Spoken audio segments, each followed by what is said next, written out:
오늘 본 말씀으로 이 히브리 사람들이 무엇을 하렸냐라는 제목으로 함께 하나님 말씀 살펴보도록 하겠습니다. 인생을 살아가다 보면은 깨닫는 정말 자명한 진리가 하나 있다면 인생이 내 뜻대로 되지 않는다라는 사실입니다. 동의하십니까? 네. 뭔가 수학 문제나 공식처럼 뭔가 답이 딱딱 떨어지지 않는 게 인생이라는 것을 우리는 살면 살수록 알게 됩니다. 혹시 여러분 그 80년대 90년대 헤비급 복싱 스타였던 마이크 타이슨이 그의 전적이 이렇습니다. 프로 통산 전적이 58전 50승, 어마무시한 거죠. 44 KO패 6패 2무. 그런데 그가 한 유명한 말이 있습니다. 뭐라고 얘기했냐면, 복싱 선수였고 그리고 사실 수많은 승리를 이끌었던 그가 이렇게 이야기했습니다. 누구나 계획을 가지고 있다. 뭐 하기 전까지? 한 대 저 터지기 전까지. 한 대 맞기 전까지는 어떻게 싸울지 어떻게 다 계획을 가지고 있는데, 한 대 맞고 나면 이제 그때부터 그냥. 사실 우리는 늘 안정감과 예측 가능한 미래를 확보하고 싶어하는 게 우리 마음에 있습니다. 우리의 삶은 늘 불안정하고 예측 불가능하다는 것은 사실 우리로 하여금 뭔가 모르게 두려움으로 이끌어 가고 있습니다. 어떤 한 작가가 한국인의 삶을 이끄는 동력이 무엇인가를 두 가지로 꼽았는데, 불안과 공포다. 한국인들이 열심히 살아가는데 그 동력이 뭐냐? 불안과 공포가 아닌가. 피곤한 얼굴을 달고 바쁜 걸음으로 거리를 지나가는 사람들을 봐라.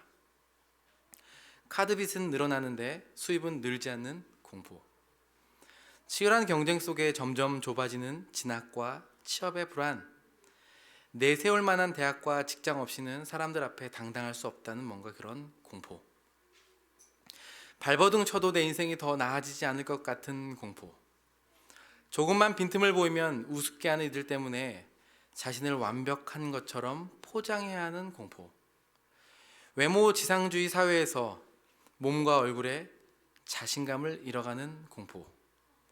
나이는 먹어가고 좋은 사람은 안 나타나고 영영 결혼할 기회를 놓치지 않을까 하는 공포. 자녀의 성적은 자꾸 떨어지고 이러다가 끝내 뒤처지지는 않을까 하는 공포. 이런 다양한 공포 가운데 어쩌면 우리는 이 공포, 그리고 공포가 주는 두려움 가운데 현대인들이 열심히 사는 것이 아닌가, 이렇게 이야기한 것 같습니다. 그런데 이런 개개인이 느끼는 두려움과 공포는 사실 현대의 자본주의와 소비 문화와 맞물려 가지고 더 커져서, 혹시 이런 말 들어보셨습니까? 공포 마케팅. 처음 들어보시죠? 그러니까 공포를 믿기로 해서, 공포를 계기로 해서 두려움을 이용해 가지고 마케팅을 하는 겁니다. SNS만 봐도 사실은 다 알 수 있는 건 아니겠습니까? 끊임없이 타인과 비교하면서 나는 뒤처져 가는 게 아닐까, 또는 행복을 비교로부터 찾게 만들고 있습니다. 자녀의 현재 성적이 평생을 좌우한다. 특별히 겨울방학. 겨울방학은 사실은 모두에게 중요한 시즌 같다는 생각을 해보게 됩니다. 영어 못하면 취업 못한다. 꾸준히 자기 개발을 하지 않으면 도태된다. 보험 한두 개쯤은 들어놔야 든든하다. 명품 하나 없으면 주눅 든다. 오래된 핸드폰은 내놓기가 좀 꺼려지고 두렵다. 탄력 없는 피부는, 제 피부가 그런데요, 노화의 징표고 뱃살은 자기 관리의 실패다. 그러니까 이렇게 사실은 사회가, 소비 문화가, 현대 사회가 우리가 어떻게 보면 이 공포와 두려운 심리를 또 주장해서 사실은 끊임없이 소비하게 만들고 있습니다. 그리고 그 테두리 안에 우리를 끊임없이 가두어 살게 한다는 거죠. 이런 상황을 두고 감정은 사회를 어떻게 움직이는가, 이제 감정 사회학이라고 하는데, 그 저자들이 공포는, 두려움은 현대 사회에서는 신이 되었다. 그리고 거기서부터 안전을 찾는 것이 바로 신앙이 되었다라고 할 정도가 되었습니다. 이렇게 하면, 저렇게 하면, 이 얘기를 들으면 우리 삶이 좀 안전해질 것 같고 다른 삶이 펼쳐질 것 같은 일말의 기대감도 있어서 시도해보지만, 사실 어떻게 보면은 그 마음 한구석에서는 이렇게라도 내가 쫓아가지 않으면 안 될 것 같은 막연한 두려움이 또 우리를 찾아옵니다. 하지만 일말의 희망을 가지고, 아니 사실은 어떻게 보면 이렇게 내가 살아가도 이것 말고는 다른 방법을 모르기 때문에 많은 사람들이, 그렇게 현대인들이 문화와 미디어가 제공해주는 거짓 안정감에 자신을 맡기고 소비하는 것일진 또 모르겠습니다. 이처럼 불안과 공포, 또 이를 조장하는 사회, 그 가운데서 끊임없이 평안과 행복을 찾는 사람들을 향해서 현대의 지도자들은, 지혜 있는 자들은 이 현실을 온전히 직면하라, 이렇게 조언해 줍니다. 되게 그럴싸하지 않습니까? 폴란드 사회학자인 지그문트 바우만은 우리의 힘을 송두리째 빼앗아가는 공포, 이 두려움에 대한 유일한 치료법은, 그 시작은 바로 그것을 직면하는 것이다, 바로 보는 것이다 라고 이야기했습니다. 우리가 잘 아는 알렌드 보통이 자신의 책 불안에서 이렇게 이야기합니다. 노력은 하더라도 우리의 목표들이 약속한 수준의 불안 해소와 평안에 이룰 수 없다는 것쯤은 알고 있어야 된다. 그러니까 정말 우리가 애써서 노력하지만, 아무리 수고하고 애쓰고 노력한다 하더라도 그 불안과 공포를 제거할 수는 없고 참된 평안과 안식을 맛볼 수 없고, 오히려 그 공포를, 불안을 벗삼아 살아가는 것이 인생이다, 이렇게 이야기합니다. 그러니까 수고하고 애쓰지만 극복할 수 없으니까 친구로 삼아라, 되게 현실적인 조언 아니겠습니까? 많이 고개가 끄덕여집니다. 틀린 말도 아니고 충분히 현대인들이라면 수긍될 만한 말입니다. 하지만 여러분, 우리가 믿는 성경과 신앙은 이 차원에서 머무는 것이 아니라, 불안과 현실을 직시하라는 것의 수준에서 머무르는 것이 아니라, 그들과 벗이 되라고 이야기하는 것이 아니라 하나를 더 이야기합니다. 그것은 뭐냐면, 보이지 않지만 지금도 일하고 계시는 선하신 하나님을 생각하라고 초대합니다. 맞습니까? 목회자로서 어려운 것 중에 하나는 성도들을 만나고 신방하고 돌보는 일입니다. 이게 왜 어렵냐면, 저의 경험과 삶의 연륜이 많은 사람들을 이렇게 이해하고 공감하는 데 부족함이 많기 때문에 그렇습니다. 오래전에 제가 아직도 기억에 남는 조언이 있는데, 청년을 신방하러 갔다가 그 청년의 삶에 제가 너무 공감이 안 되어서, 그리고 공감이 안 될 뿐더러 내 삶이 너무 힘들어서, 너 그만 얘기하라고, 내가 좀 얘기하겠다 하면서 그 청년의 이야기를 듣다가 공감도 안 되고 내 삶이 너무 힘들어서 그 청년 앞에서 제 신세탄탄을 하면서 운 적이 있습니다. 그 청년이 저를 많이 위로해 줬어요. 그 청년도 많이 힘든 상황이었는데, 제가 아직은 오늘은 내가 너의 어려움을 들을 상황이 아니다, 이렇게 설명하고 그 앞에서 제가 엄청 울었던 기억이 있어요. 너무 부럽고 창피하지만 그 청년한테 제가 오히려 위로를 받았던 적도 있습니다. 또 한 번은 탈북한 청년이었는데, 사실 제 경험이 아무리 20대지만 탈북한 청년의 삶을 어떻게 이해하겠습니까? 아무리 이해하려고 해도 사실 이해할 수 없는 간격이 있다는 것을 깨닫고 매우 좌절했는데, 같이 동역하던 목사님이 이렇게 조언해줬던 게 기억에 남습니다. 목사님, 이렇게 신봉하면서 또 성도를 만나면서 그 현실 문제를 같이 공감하고 이해하는 것도 매우 중요한데, 사역자들에게는 한 가지 더 필요한 게 있다고. 그게 뭐냐면은, 그 현실과 문제 높은 곳에서 하나님의 시선으로 그것들을 좀 바라볼 수 있는, 그것이 사역자한테, 교역자한테 필요하다라고 조언해 줬는데, 제가 아직도 그게 잊혀지지 않습니다. 같이 아파하고 힘들어하지만 우리에게 가지고 있는 믿음이 이야기하는 것, 성경이 이야기하는 것은 보이지 않지만 지금도 일하고 계시는 선하신 하나님이 계시다라는 사실입니다. 맞습니까, 여러분? 네. 성경은 우리 인생의 문제와 해결, 참된 평안이 단순히 눈에 보이는 공포와 불안감을 제거해서 안정감을 확보하는 것이 아니라, 오히려 이러한 상황과 환경 가운데 인도하시는 또 다른 손길이 있다, 선하신 손길이 있다, 도우심이 있다라는 것들을 우리로 하여금 보라고 초대합니다. 오늘 우리가 함께 살펴본 본문에도 끝없이 불완전하고 불안한 한 인생이 등장합니다. 특별히 생명의 위협이라는 두려움 가운데 오늘 하루를 어떻게 살아야 될지, 내일은 어떻게 살아야 될지 정말 한 치 앞도 내다볼 수 없는 그 인생, 바로 다윗을 우리 가운데 소개해주고 있습니다. 특별히 오늘 본문 읽은 29장은 사실 27장, 28장을 배경으로 하고 있습니다. 27장, 28장을 이렇게 빠르게 읽어보면 아시겠지만 핵심적인 단어가 있는데 그것은 바로 두려움입니다. 두려움. 특별히 27장에서는 다윗이 사울을 두려워해서 블레셋 가드왕 아기스에게로 피신한 이야기가 나옵니다. 우리 함께 27장 1절 말씀인데요, 한번 자막 보면서 함께 한 목소리로 읽어보도록 하겠습니다. 함께 읽겠습니다. 다윗이 그 마음에 생각하기를 내가 후일에는 사울의 손에 붙잡히리니 블레셋 사람들의 땅으로 피하여 들어가는 것이 좋으리로다. 사울이 이스라엘 온 영토 내에서 다시 나를 찾다가 단념하리니 내가 그의 손에서 벗어나리라 하고. 아멘. 지금 다윗에게 무엇이 두렵냐면 사울이 자기를 결국엔 죽일 것 같다는 마음 가운데서, 이 두려움 가운데 무슨 선택을 하냐면 블레셋 가드왕 아기스에게로 피신합니다. 사실 블레셋은 지난 사무엘상 21장에도 피신한 적이 있던 곳이기도 합니다.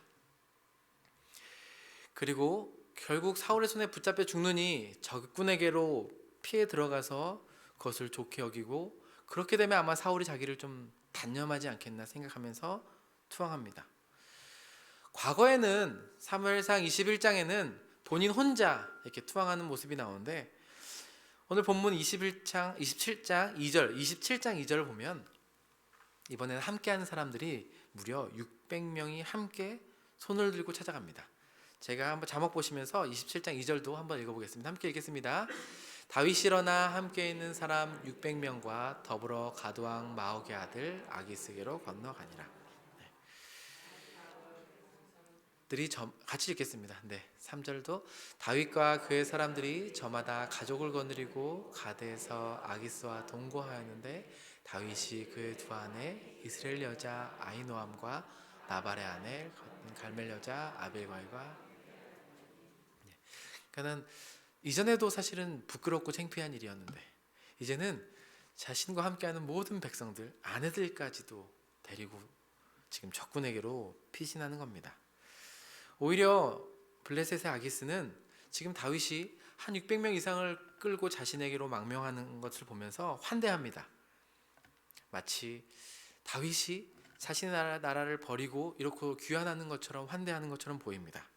그런 아기스에게 다윗은 전쟁을 통해서 27장 전체를 보면은 끊임없이 다른 전쟁을 통해서 아기스의 마음을 삽니다. 어떻게 사냐면 사람들을 죽이고 재물들을 약탈해가지고 아기스에게 오늘은 이스라엘 백성들을 마치 친 것처럼, 그래서 이스라엘 백성들에게 뺏어온 전리품을 아기스에게 갖다 주면서 자신이 완전히 블레셋 아기스에게 속한 사람인 것처럼 속이면서 마음을 삽니다. 그리고 27장 전체를 살펴보면 아기스가 완전히 다윗을 신뢰하는 모습을 드러내고 있습니다.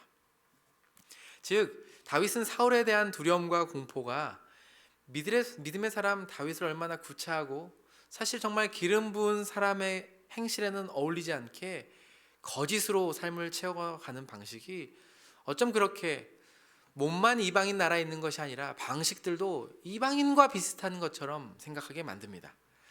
그리고 이어서 이 사무엘상 28장은 사무엘이 죽고 블레셋을 두려워하는 사울의 모습이 나옵니다.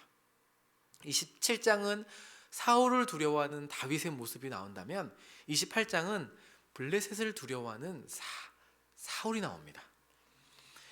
여호와께 물어도 응답이 없고 사무엘은 이미 죽었고 스스로 이 두려움을 해결하기 위해서 그는 이스라엘의 지도자임에도 불구하고 변장을 하고 잘 아시는 것처럼 신접한 여인을 찾아가 귀신을 불러일으킵니다.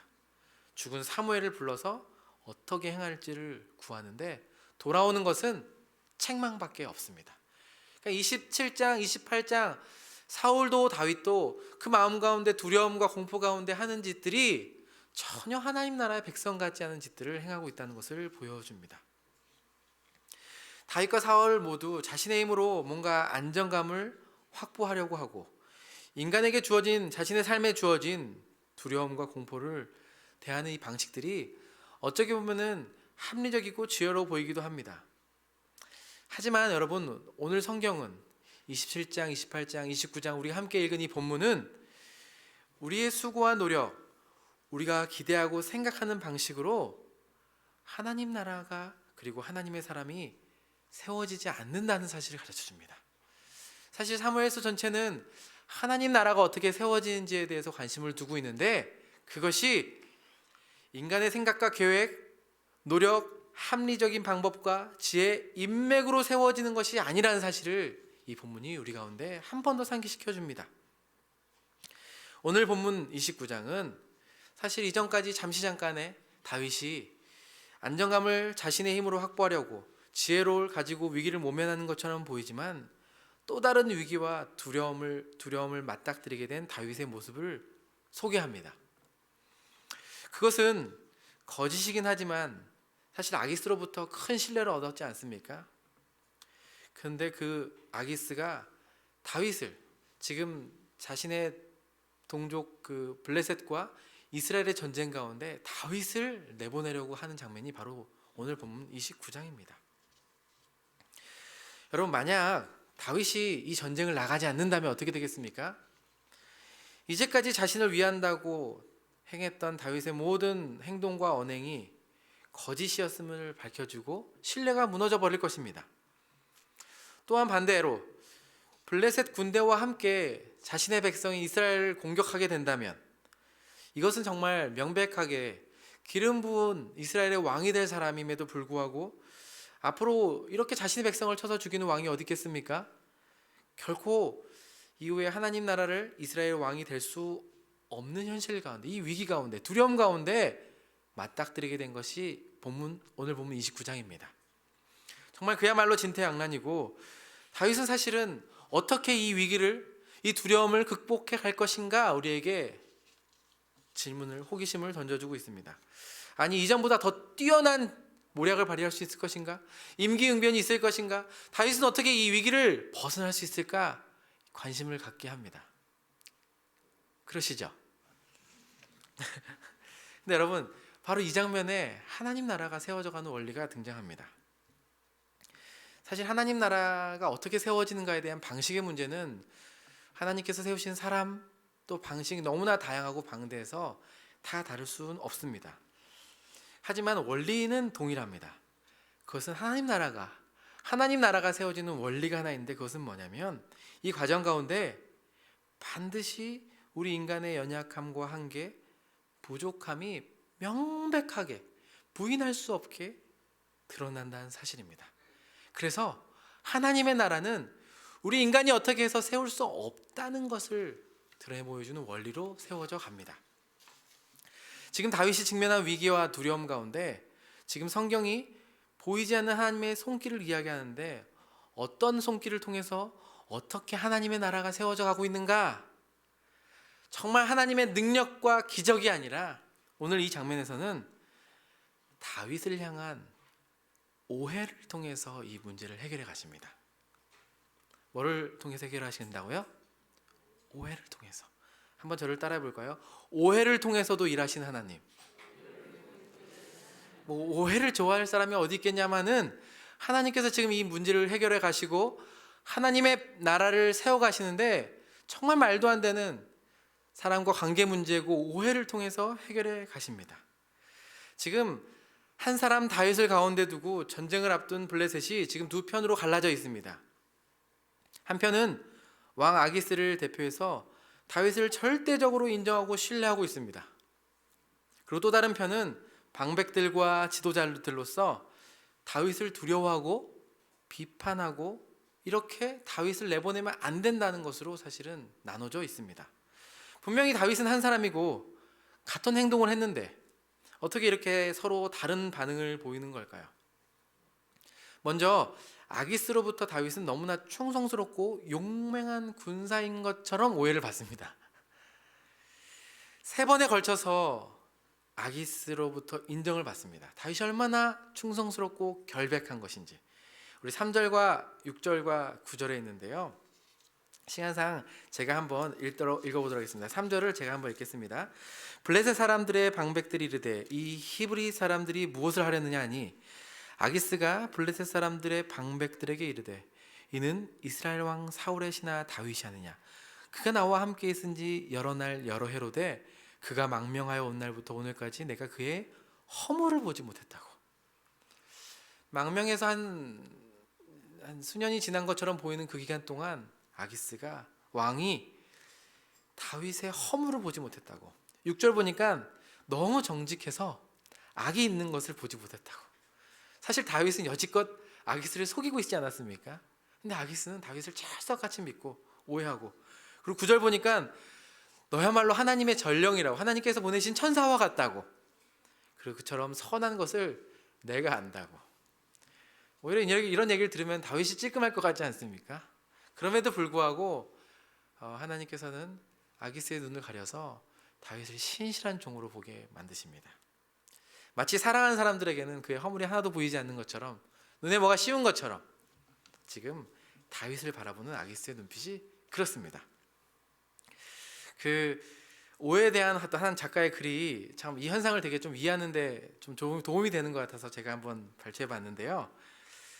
이렇게 이야기하다. 오해. 우리가 사실 수많은 오해 가운데 살아가지 않습니까? 인정하든 인정하지 않든. 그런데 전제가 뭐냐면 온전한 이해가 불가능하다라는 점에서 모든 이해는 오해라고 할 수 있다. 이렇게 정의 내렸어요. 우리는 삶은 거대한 오해 더미 위에 구축되어 있으니 그래서 다행히 잘 굴러간다.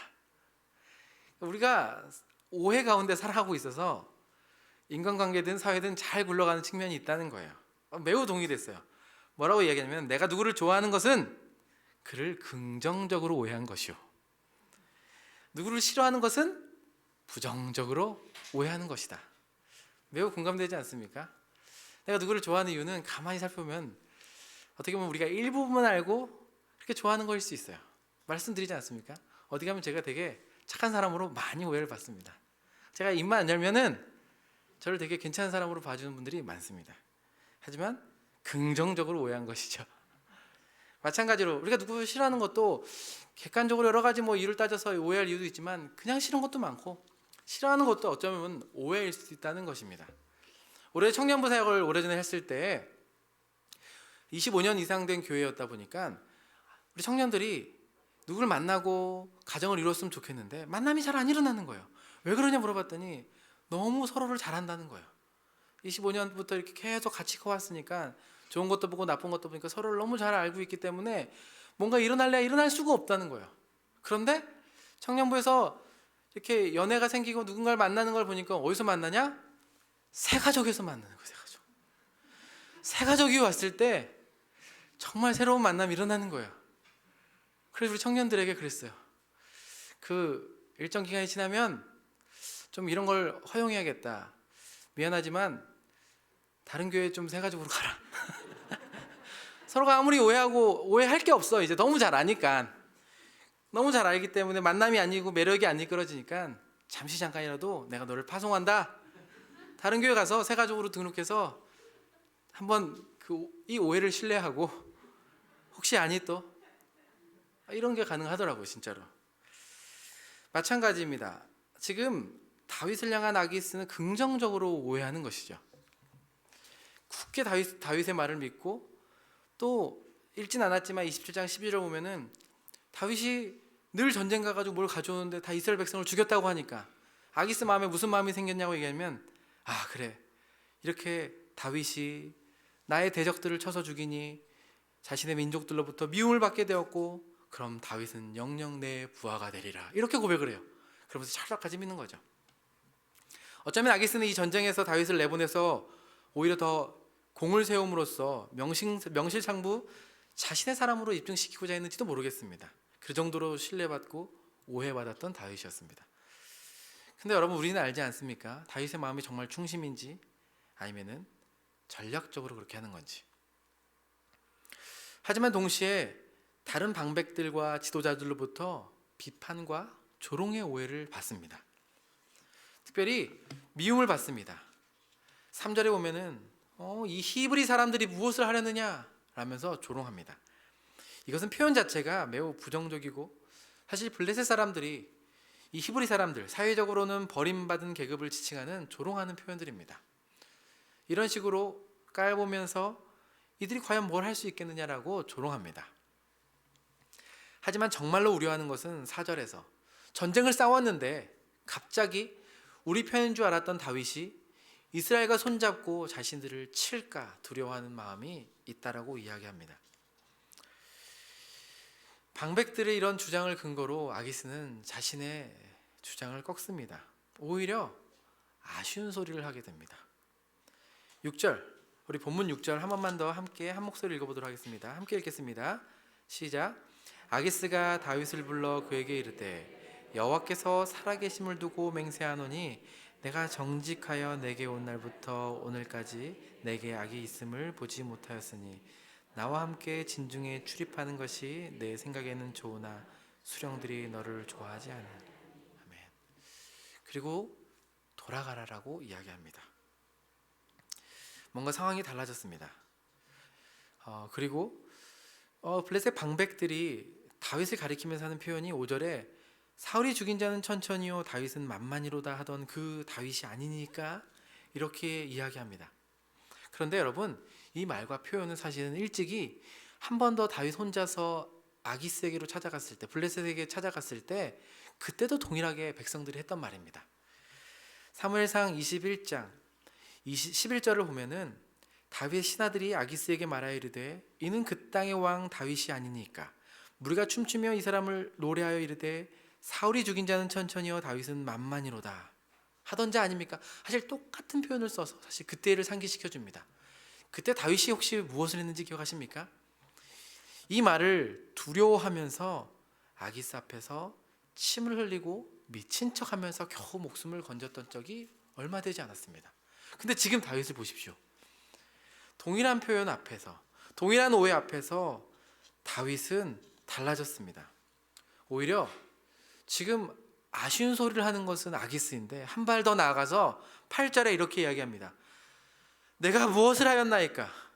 내가 당신 앞에 오늘까지 있는 동안에 당신이 종에게서 무엇을 보셨기에 내가 가서 내 주의 왕의 원수들과 싸우지 못하게 합니까? 오히려 자기를 내보내달라고 역으로 이용해서 이야기하지 않습니까? 솔직히 이 모습 보면은 다윗이 참 우리와 같은 모습이라는 것을 좀 공감하게 됩니다. 야비한 모습이 많이 등장하는 것 같아요. 지금 사실 그 자리에 서 있는 다윗의 속마음이 어떠했을지 생각해 보게 됩니다. 그리고 이 성경은 사무엘 저자는 이 기록들을 통해서 우리에게 무엇을 이야기하고자 하는 걸까요? 정말 다윗이 이 위기를 극복한 것이 지혜롭고 잘해서라기보다는 사실 우리가 보기에도 언약 백성답지 못하고 비겁하고 연약하지만 정말 말도 안 되는 오해들, 신뢰들, 비판들을 통해서도 하나님께서 다윗을 건지시는 모습을 보게 됩니다. 사실은 다윗을 기름 부으시고 하나님 나라를 세워가시는 그 하나님의 특별한 일하심이 지금 오늘 본문 가운데 소개되고 있다는 것입니다. 여러분, 하나님 나라가 세워지는 방식은 이와 유사합니다. 우리의 생각과 방법은 너무나도 다르고 하나님 나라가 세워진 것들을 자세히 보면 볼수록 우리는 너무나 초라하고 지혜 없고 무기력함을 인정하게 됩니다. 그래서 그를 통해서 하나님 나라를 하나님이 세워가고 계시다는 것을 우리 가운데 가르쳐주고 계시는 것입니다. 우리 인생도 동일하지 않습니까? 하나님께서 우리 인생을 다양한 방식으로 다루어 가십니다. 때로는 정말 누군가에게 좋은 칭찬과 격려를 들으면서 우리를 또 인정받게 하시는 때도 있습니다. 또 이 히브리인들이 무엇을 하겠느냐라는 조롱과 같은 소리를 듣게 하심으로써 우리의 마음을 억울하게 하고 답답하게 하고 속상하게 할 때도 많습니다. 많은 사람들이 사실은 여기에만 집중하다 보면은 우리의 오해를 풀어가거나 또는 좋은 오해는 지속시켜야 하는데 에너지를 쏟기 쉽습니다. 그렇지 않습니까? 누가 나를 좋아해 주는데 정직하게 내 실체가 이렇습니다라고 말해줄 사람이 얼마나 있겠습니까? 반대로 얘기하면 누가 나를 오해하고 있는데 내 마음 가운데서는 그 오해를 풀어주고 싶은 욕구가 크지 않겠습니까? 그런데 성경은 하나님의 백성들은, 하나님 나라는 요거에 집중하게 하는 것이 아니라 그 너머에 하나님의 손이 어떻게 이 일들을 다루고 있는지를 우리로 하여금 보라고 초대합니다. 하나님의 나라는 우리의 생각과 너무 다르다. 비록 네 생각에는 너의 지혜로움이, 너의 통찰이, 너의 전략이 이렇게 돼야 될 것 같지만 내 날은 그렇게 이루어지는 것이 아니란다. 잠깐 위기를 모면할 수 있지만 결국 우리 인간은 하루의 일을 알지 못한단다. 한 번은 어떻게 두 번은 막을 수 있지만 세 번은 네 번은 그 결과를 그렇게 사는 방식으로는 내 나라가 세워지지 않는단다. 이것을 우리 가운데 주님께서는 가르쳐 주십니다. 지난 7개월 동안 잠깐만 한번 여러분 돌아보십시오. 교회가 정말 창립부터 여기까지 저는 진짜 힘들다 라는 마음도 있지만 동시에 출애굽해서 나오는 이스라엘 백성들의 삶이 이와 같지 않았을까라는 생각을 매우 자주 해보게 됩니다. 7개월 동안 수많은 행사들도 있었고 준비도 있었고 여러 가지 사역도 있었고 수고도 참 많았습니다. 그런데 돌아보면 돌아볼수록 늘 우리의 수고 이상으로 넘치게 일하시는 하나님을 부인할 수가 없게 하십니다.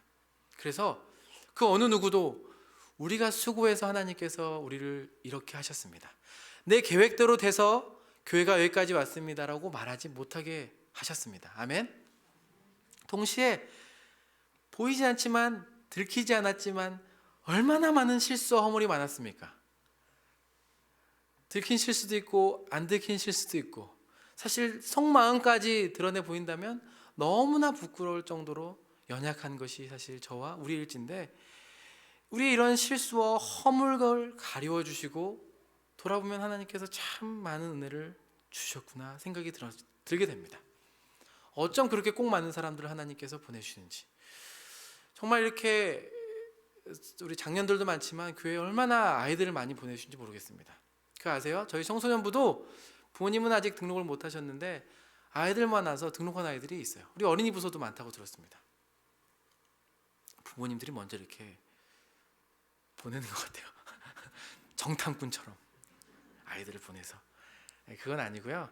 아이들에게도 정말 따뜻하고 아이들이 좋아하는 교회가 됐으면 좋겠다. 이제 그때 등록하고 싶으셔서 아이들이 이렇게 부서 예배 때. 지난주도 2명이 저희 청소년부에 왔습니다. 그런데 끝나고 한번 통화를 했어요.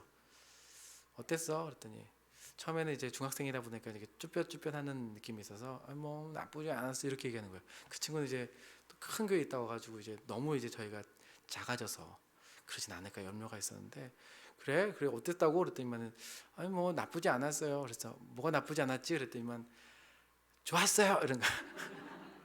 도대체 뭐가 좋았다는 건지 알 수도 없고 처음 왔는데 처음 와가지고 저희 지난주 부모님과 함께 드린 예배여서 정말 이게 뭔가 어수선했을 텐데 그 아이에 비해서 너무 좋았다는 거예요.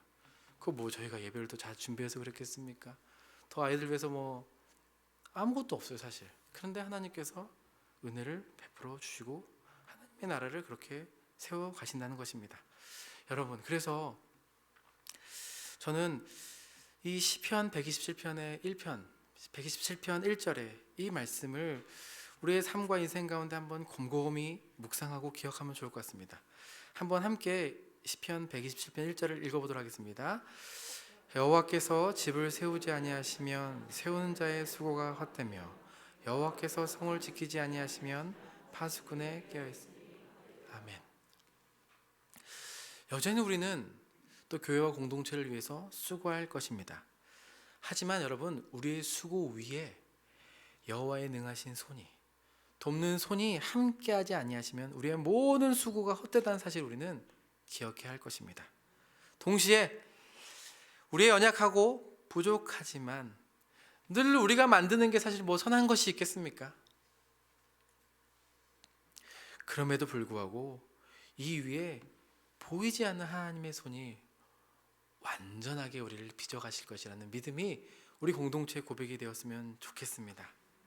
그래서 우리가 이 세상을 살아가는데 더 불확실하고 불안전한 세상을 안정감으로 바꾸려고 노력하는 것이 아니라, 또 우리에게 주어지는 칭찬과 오해를 끊임없이 해명하고 칭찬으로 자기를 세워가려는 데 에너지를 쏟는 것이 아니라, 우리 인생이 이 하나님의 선하신 도움과 또 지금 이 순간에도 우리 인생과 이 교회 공동체 가운데 특별하게 하나님의 운행과 일하심이 있음을 신뢰하면서 또 힘써 수고하고, 이제 오늘이 11월 마지막 하루 아닙니까? 이제 내일부터 또 12월인데 또 우리에게 주어진 그 한 달을 이러한 선한 믿음으로 또 힘있게 걸어갈 수 있게 되기를 주님의 이름으로 축복합니다.